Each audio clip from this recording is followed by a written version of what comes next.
Good afternoon student. हमने last video में जो डिस्कस किया उसमें हमने इंट्रोडक्शन देखा था इकोसिस्टम का। ओके, और इकोसिस्टम के अंदर हमने कई सारी चीज़ें देखी थी। उसके अंदर जो मेन जो टॉपिक था जिससे मोस्टली क्वेश्चन उठ के आते हैं वो है बेटा प्रोडक्टिविटी। ठीक है, प्रोडक्टिविटी मैंने आपको बताया था कि प्राइमरी प्रोडक्टिविटी क्या होती है, सेकेंडरी प्रोडक्टिविटी क्या होती है, जीपीपी क्या होता है, एनपीपी क्या होता है। तो बेटा सिर्फ एक एग्जांपल ध्यान रखना जीपीपी और एनपीपी में कि अगर मान लो मेरे पास 100 रुपीज़ है और उनमें से मैंने 20 रुपीज़ अपने पास रख लिए और 80 मैंने किसी और को दे दिए। ठीक है, तो जो जीपीपी है वो तो मेरा 100 रुपीज़ है। ठीक है, एनपीपी जो मैंने अगले लेवल तक पहुंचाए वो 80, मतलब जो अपने पास कुछ एनर्जी रख के जितनी आगे पहुंचा दी वो एनपीपी है। और बेटा जो मेरे यूज़ की वो क्या था, आर था। ठीक है, तो एनपीपी क्या होता है, जीपीपी माइनस आर। ये आपका एनसीईआरटी के अंदर दे रखा है बेटा। ठीक है, उसके बाद जो मैंने बताया था वो ये बताया था कि ओशन के अंदर इतनी कम जो प्रोडक्टिविटी है वो क्यों होती है, क्योंकि एक तो नाइट्रोजन का अमाउंट और एक बेटा जो ऑर्गेनिजम्स होते हैं उनका भी बायोमास इतना नहीं होता। उसके बाद बेटा जो एनर्जी न्यूट्रिएंट जो पास होते हैं, एनर्जी जो पास होती है न्यूट्रिएंट्स के अंदर वो कैसे कैसे जाती है। पहले प्राइमरी प्रोड्यूसर्स होते हैं जो कि ऑटोट्रोफ्स बोलते हैं, ये आप सबको पता होगा, 10th में आपने पढ़ चुके हो। उसके बाद प्राइमरी कंज्यूमर आते हैं, सेकेंडरी कंज्यूमर आते हैं, टर्शियरी कंज्यूमर आते हैं, और फिर जब डेथ हो जाती है ऑर्गेनिज्म की तो वो मिट्टी में मिलके उसको फर्दर ब्रेक डाउन किया जाता है। ठीक है बेटा, तो हम जो स्टार्टिंग करेंगे, जो टफ पोर्शन है वो यहीं से बनता है कि जो डीकम्पोजिशन है वो किस तरीके से होगा ऑर्गेनिजम्स का। अब सपोज करो कि किसी भी ऑर्गेनिज्म की अगर मान लो डेथ होती है, ठीक है, किसी भी ऑर्गेनिज्म की अगर मान लो डेथ होती है तो वो क्या करता है, उसको सबसे पहले सोइल के अंदर मिलाया जाता है। सोइल के अंदर मिलने के बाद उस पे बेटा सबसे पहले जो ऑर्गेनिजम्स, जैसे मान लो अर्थवॉर्म है, ठीक है, अर्थवॉर्म है और बैक्टीरिया और ऑर्गेनिजम्स होते हैं जो कि उसको क्या करेंगे, फर्दर ब्रेक डाउन करेंगे। ठीक है, ब्रेक डाउन करेंगे कितने कंपोनेंट्स में, दो कंपोनेंट्स में, एक बायोटिक कंपोनेंट में, एक ऑर्गेनिक कंपोनेंट में और एक इनऑर्गेनिक कंपोनेंट में। ठीक है बेटा, तो जो ये ऑर्गेनिजम्स थे अर्थवॉर्म, ठीक है, अदर ऑर्गेनिजम्स जो इनको किसी डेड ऑर्गेनिज्म को 2 पार्टिकल्स में डिवाइड करते हैं, एक ऑर्गेनिक और इनऑर्गेनिक, तो उनको हम बोलते हैं बेटा डेट्राइटिवोर्स। ठीक है, डेट्राइटिवोर्स या डीकम्पोजर्स, जो कि क्या करेंगे, 2 पार्ट में ब्रेक डाउन करेंगे, एक इनऑर्गेनिक और एक ऑर्गेनिक। अब बेटा पहले मैं इनऑर्गेनिक को उठाता हूं। जो इनऑर्गेनिक कंपोनेंट होता है बेटा वो तो वाटर में मिलके सोइल के अंदर डिपॉजिट हो जाता है। इस प्रोसेस को तो हम बोलते हैं बेटा लीचिंग। इस प्रोसेस को हम क्या बोलते हैं, लीचिंग। और जो हमारा ऑर्गेनिक पोर्शन बच गया उसको फर्दर हम आगे ब्रेक डाउन करते हैं, और जब फर्दर उसको डिकम्पोज किया जाता है तो बेटा तो उसके अंदर भी उस प्रोसेस को हम बोलते हैं बेटा डिकम्पोजिशन। उसके बाद बेटा जो कुछ भी मिनरल्स वगैरह होते हैं उसके बाद निकलते हैं वो तो सॉइल्स में रह जाते हैं, और अगर उसके बाद भी फर्दर कुछ बचता है तो उसको हम बोलते हैं बेटा ह्यूमस। और इसका जो डिकम्पोजिशन होता है बेटा वो कई फैक्टर पे डिपेंड करता है।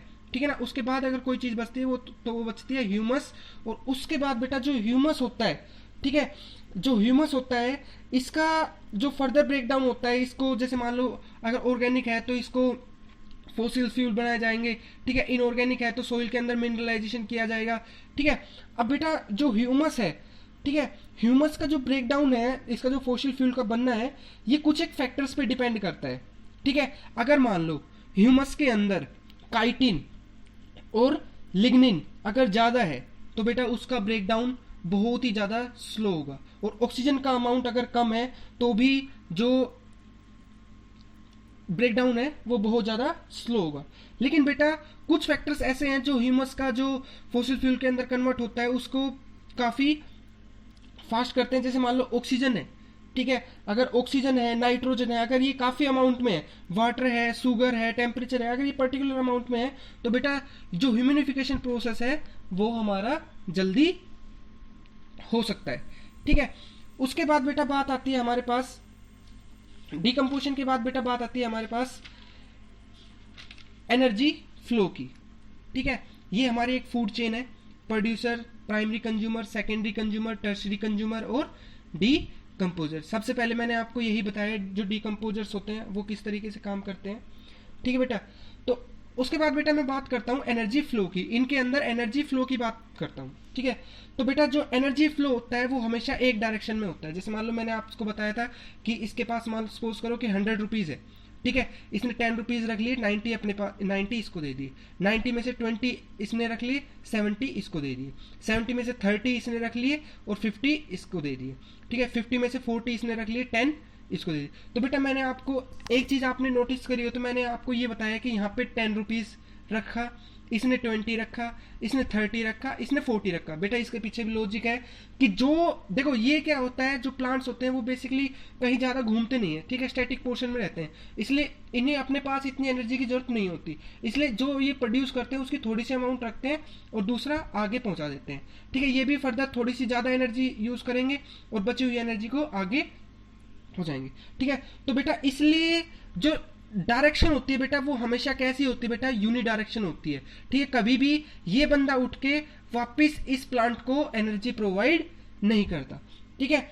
उसके बाद बेटा जो जो सन होता है, जो सन होता है वो एकमात्र सोर्स होता है, only one source which provide energy, ठीक है, जिससे डायरेक्ट एनर्जी आती है, एक्सेप्ट सी और डीप सी और ओशियन। जितने भी डीप सी और ओशियंस होते हैं उसके अलावा सबका जो एनर्जी का सोर्स है बेटा वो क्या है, हमारा प्रोड्यूसर्स है, ठीक है। अब बेटा जितनी भी सन से लाइट आती है, जैसे मान लो सन ने 100% लाइट भेजी है, ठीक है, तो उसकी 50% बेटा धरती तक पहुंचती है, 50 का भी बेटा 2 से 10% जो है वो बेटा जो प्लांट होते हैं, ठीक है, जो प्लांट होते हैं बेटा वो यूज करते हैं इस 2 से 10%, ठीक है। बाकी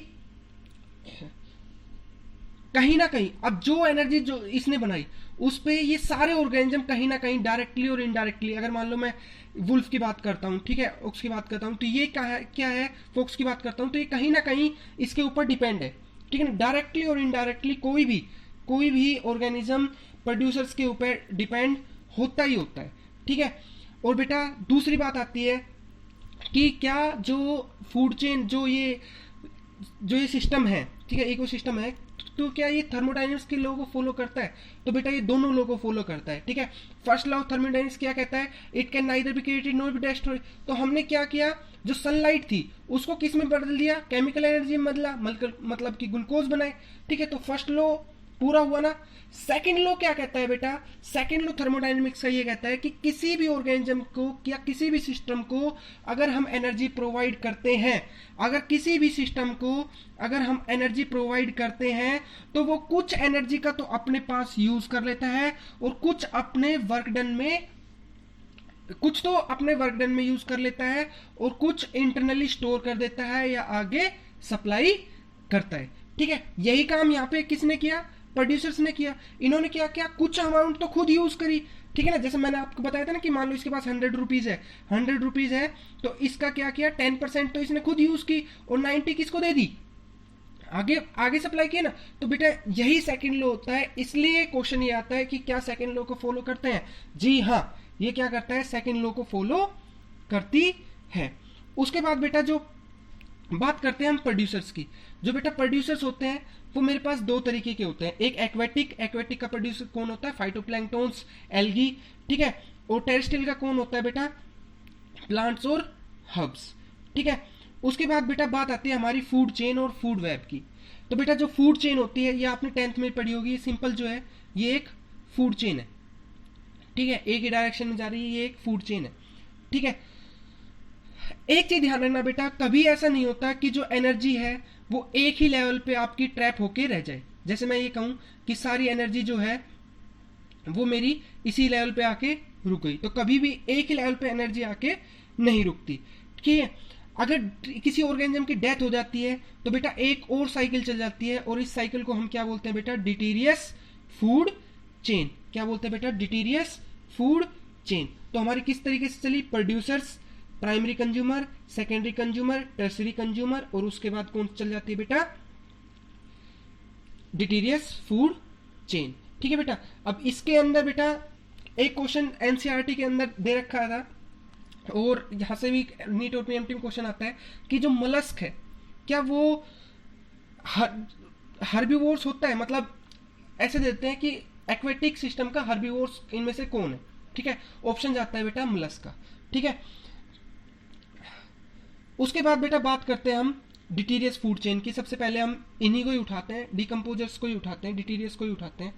ठीक है, तो बेटा जो डेड ऑर्गेनिक मैटर जो होता है उसके ऊपर सबसे पहले मैंने आपको बताया था कि जैसे अर्थवॉर्म ने एक्ट किया। ठीक है, अब जो अर्थवॉर्म होता है इसको कौन कौन खा सकता है, इसको स्पैरो भी खा सकती है। और स्पैरो को कौन खा सकता है, स्पैरो को कौन खा सकता है, फाल्कन, बाज वगैरह भी खा सकते हैं। ठीक है, छोटी चिड़िया हुई तो। और अर्थवॉर्म को और कौन खा सकता है बेटा, फ्रॉग खा सकता है। फ्रॉग को कौन खा सकता है बेटा, स्नेक खा सकता है। ठीक है, तो इस तरीके से ये साइकिल चलती है। ठीक है, उसके बाद बेटा बात आती है हमारी फूड वेब की। ठीक है, फूड वेब की जैसे मैंने आपको बताया कि जैसे मान लो ये है स्पैरो है, आप इस स्पैरो को देखो कि ये फिश को भी, स्मॉल जो फिश होती है उसको भी ले सकती है। ठीक है, स्नेल वगैरह को भी। ठीक है, और ग्रास होपर्स को भी। तो ये कहीं ना कहीं एक ही जो हमारी चेन है वो कई सारी चेन से क्या है, मिलके बनी है। ठीक है, कई सारी चेन क्या है, एक ही उसके अंदर मिलके फंक्शन कर रही है, एक दूसरे के ऊपर डिपेंड है। ठीक है, तो ये क्या है बेटा, एक हमारी इकोसिस्टम की स्पीसीज रिचनेस है। ठीक है ना, कि अगर मान लो यहाँ से स्पैरो हट गई, ठीक है, अगर मान लो यहाँ से स्पैरो हट गई तो ऐसा नहीं है कि हमारा इकोसिस्टम रुक जाएगा, इसकी जगह कोई ना कोई और जो स्पीसीज होगी वो आके ले सकती है। ठीक है ना, तो ये क्या है, एक दूसरे के ऊपर डिपेंड होते हैं। तो कई सारी फूड चेन ने मिलकर क्या बनाया बेटा, फूड वेब। इसी को मैं क्या बोलता हूं बेटा, फूड वेब। अगर बेटा मैं बात करता हूं इसके अंदर जो एक्वेटिक है, इसके अंदर मैं बात करता हूं तो बेटा जो मेजर जो एनर्जी है बेटा, मेजर जो एनर्जी है बेटा वो डिटीरियस नहीं होती कभी भी। इसके अंदर जो एक्वेटिक एनिमल्स होते हैं बेटा, इसके अंदर डिटीरियस फूड चेन कभी नहीं चलती। ये चीज ध्यान रखना कि वाटर के अंदर कभी भी डिटीरियस फूड चेन नहीं चलती। सिर्फ जो हमारे टेरेस्ट्रियल इकोसिस्टम होता है उसी के ऊपर क्या चलती है, डिटीरियस फूड चेन चलती है। ठीक है, ये चीज भी ध्यान रखनी है कि डिटीरियस जो फूड चेन होती है वो कभी भी वो एक्वेटिक के अंदर नहीं चलती। डेथ होती है, उनको लार्ज फिश और इस तरीके से वो इंगल्फ करते रहते हैं। ठीक है बेटा, उसके बाद बात आती है हमारी ट्रॉपिकल लेवल की। ठीक है बाबू, ट्रॉपिकल लेवल्स क्या होते हैं, ट्रॉपिकल लेवल जितने भी जो भी ऑर्गेनिज्म इस सराउंडिंग के अंदर है, ठीक है, वो एक कहीं किसी ना किसी तरीके से प्रोड्यूसर्स के ऊपर डिपेंड है। और ठीक है, ये चीज मैंने आपको पहले ही बताई। तो बेसिकली होता क्या है, जैसे मान लो पहले आते हैं प्रोड्यूसर्स। ठीक है, पहले आए प्रोड्यूसर्स। ठीक है, उसके बाद सेकंड लेवल पे आए हमारे प्राइमरी कंज्यूमर। ठीक है, थर्ड लेवल पे आए हमारे सेकेंडरी कंज्यूमर और फोर्थ लेवल पे आए हमारे टर्सरी कंज्यूमर। तो बेटा इसी तरीके से हर एक ऑर्गेनिजम्स को उसके हिसाब से अगर मैं ऑक्यूपाई करता हूं तो वो मेरा एक ट्रॉपिकल लेवल बनता है। ठीक है बेटा, एक चीज ध्यान रखना कि जब भी एनर्जी पास होती है तो ये हमेशा बेटा 10% लो को फॉलो करती है। ये आपने 10th में पढ़ा था। ठीक है, कि जो 10% जो एनर्जी है वो ही एक लेवल से दूसरे लेवल पे जाती है। जैसे मान लो अगर इसके पास अभी 1000 एनर्जी है, ठीक है, तो इसके 10% कितनी हुई बेटा, 100 अमाउंट ऑफ एनर्जी इसके पास जाएगी। 100 का 10% 10 इसके पास जाएगी, 10 का 1। ठीक है बेटा, तो इस हिसाब से इनके पास एनर्जी जाती है। ठीक है बाबू, इसके बाद बात आती है हमारे पास दो वर्ड आते हैं, एक स्टैंडिंग स्टेट और एक स्टैंडिंग क्रॉप। एनसीईआरटी के अंदर ये भी देखा, एक स्टैंडिंग स्टेट और एक स्टैंडिंग क्रॉप। तो बेटा स्टैंडिंग स्टेट क्या होता है, स्टैंडिंग पहले बताता हूँ, स्टैंडिंग क्रॉप क्या होता है। स्टैंडिंग क्रॉप होता है बेटा जितना भी अमाउंट लिविंग बायोमास हमारे पास एक पर्टिकुलर टाइम पे एक पर्टिकुलर एरिया में प्रेजेंट होता है उसको हम बोलते हैं बेटा स्टैंडिंग क्रॉप। और एक होता है बेटा स्टैंडिंग स्टेट। स्टैंडिंग स्टेट क्या होता है बेटा, जितना भी इनऑर्गेनिक मटेरियल प्रेजेंट होता है, जितना भी इनऑर्गेनिक मटेरियल प्रेजेंट होता है उसको मैं क्या बोलता हूं, स्टैंडिंग स्टेट। ठीक है, ऑर्गेनिक मैटर में आपका क्या आता है, जितना भी बायोमास वगैरह प्रेजेंट होता है। इनऑर्गेनिक में आपके क्या आएगा, नाइट्रोजन आ गया, सल्फर आ गया। ठीक है, तो ये सब क्या है, स्टैंडिंग स्टेट। ठीक है बेटा, आज का लेक्चर इतना ही करते हैं, ठीक है, और नेक्स्ट टाइम करें।